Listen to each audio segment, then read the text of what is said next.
What is up, YouTube? Welcome back to the channel, and today we're gonna go over some best tools you can get at Harbor Freight. Harbor Freight, people think that tools are shitty or bad quality, and you know, most of the time they are, but there's a few tools there that I think that are great to use, and if you're a car guy, that you should have in your collection, especially if you're just a at-home garage person and you don't want to spend money on a lot of tools. So here are the 5 best tools that I think you should get from Harbor Freight. So we're here now at Harbor Freight, right there. We're gonna go in, we're gonna get the stuff, and yeah, we're gonna show you some useful tools that you can use, that I think you might use, especially if you're at the track like a lot. Tools that will come in handy when you're on the track, when you're at home, and you might use more frequently than you think. All right, I just got back from Harbor Freight, and I probably spent a little bit over $100, so not too bad. 5 tools for about 100 bucks. And yeah, let's get into what are the tools that you guys should get at Harbor Freight. All right, so I just got back from Harbor Freight, and I'm gonna show you some of the things that I got that I think you guys would need, because I definitely need these tools almost like, I'll say monthly basis if anything goes wrong, if I'm working on the car. So here's the first one. Interior trim tool. This thing is freaking a lifesaver. I'm constantly using hammers, flatheads. I probably broke every trim tool for every trim on the IS300. So everything is held in place by like tap-in screws, tape and stuff. But you wanna save your car, you wanna save your interior, I recommend getting this. And it was only like, let's see how much it costs. All right, so this set was only $7.49, which is not bad when I save money on trim, because trim pieces can add up. Like, I know some tabs can be $5 for one, so definitely recommend. It's too late for my car now, but there's a couple pieces that I think in the future, or if I work on someone else's car, I think these will be great. All right, so for people who are constantly breaking tie rods, removing control arms and stuff, this right here is a lifesaver. Saves you hours of work, because before I would just get a hammer and just hammer at the control arm for as long as possible until the ball joint separates from the control arm, and this literally takes like seconds. Just put it in, get a wrench, put some pressure on it, and it just pops right off. Especially if you live in a place that has a lot of rust, this will just save you hours of hammering, and it wasn't that expensive. I mean, if you want to save time, because I'm all about saving time, I hate hammering for hours. I've done that, been there, and this was only 20 bucks, $19.99. So I just got this one. Let me show you the one that I've been using. I've been using this Pitman tool from AutoZone. I never returned it. It's only like 12 bucks, but there's a lot of times where you put it on and there's no room to put a wrench under or anything because it's so long. So this one comes in from the side, and it just kind of like a chopstick, I don't know, and it just pries it right open. All right, so continuing on the tie rod theme, I got the inner tie rod removal right here because I was at the track with some of the homies, and he bent his inner tie rod, and so I don't want to be that guy that has to drive to O'Reilly's and AutoZone to get a rented tool just to fix my tie rod. This will save you time on the track. Some people just use like a big pipe wrench or something, but sometimes it doesn't work, it doesn't grip, sometimes it strips it out.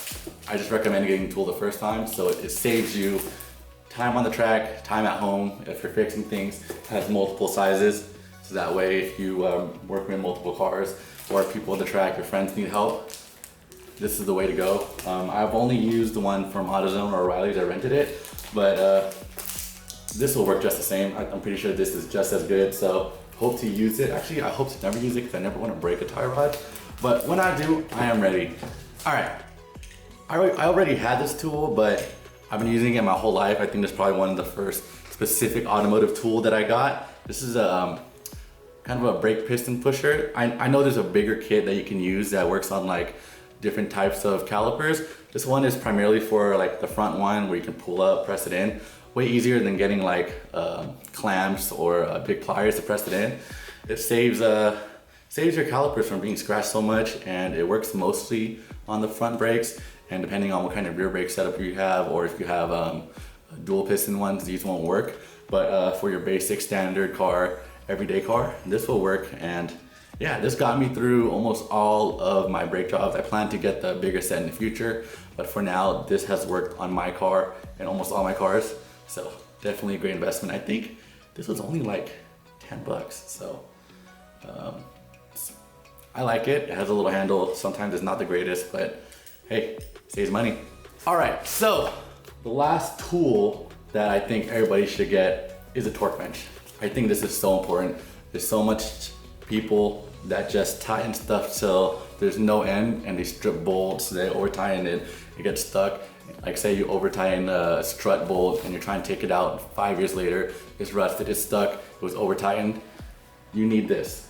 And I know this is Harbor Freight, but it's done the job well for me. And I've seen reviews online where they compare this to a bunch of other ones, and this was pretty good. I actually have one already, but the spring in it broke, and so it was pretty cheap too. So the inner tie rod set was probably the most expensive one out of all of them. It was $37.99, but still doesn't break the bank. And for this half-inch torque wrench, $19.99. So I think it does the job well. I mean, it's cheap enough. If anything breaks, you can get another one. And there's so much things that need to be torqued to spec that people don't do, like torque the wheels, torque the coilovers, a lot of engine parts, suspension, like specifically ball joints, control arms. You really gotta torque these down to specific specs, because if you do, it can be too loose, can be too tight. There's no movement in the bushing. So especially when you over torque your wheels, you can bend your rotors. So I really suggest having one of these around.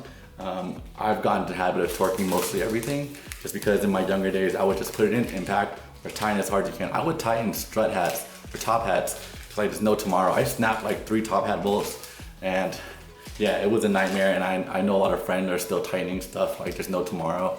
So I recommend getting a torque wrench, and if you're hesitant, there's tons of different options. But if you're on a budget, a home garage like this will do the job just fine.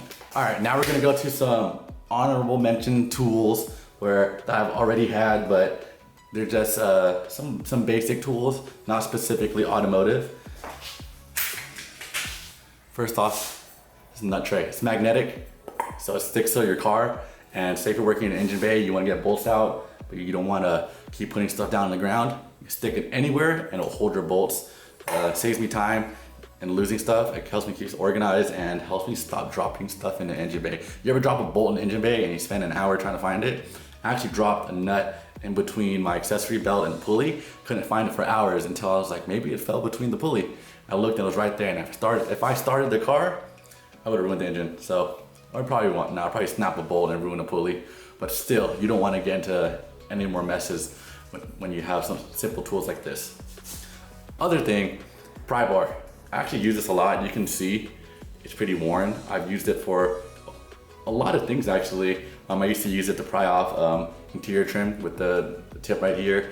I took out my diff, my axle stubs, prying trans away from places, or when you need to move some tension on some things. This comes in handy. This was pretty cheap too. Yeah, if you're gonna buy some tools from Harbor Freight or some like wrenches and stuff, I recommend getting the impact rated one. These are a lot stronger than those simple, colorful set of wrenches or sockets. These are meant to hold a lot of use. So if you are using an impact gun or if you're using a torque wrench, these will hold up and won't snap. I have both 3/8 and 1/2 inch because I snapped a lot of sockets just because I'm buying cheap stuff. And if you're gonna buy Harbor Freight, at least buy the strongest one, and it's not that much more expensive.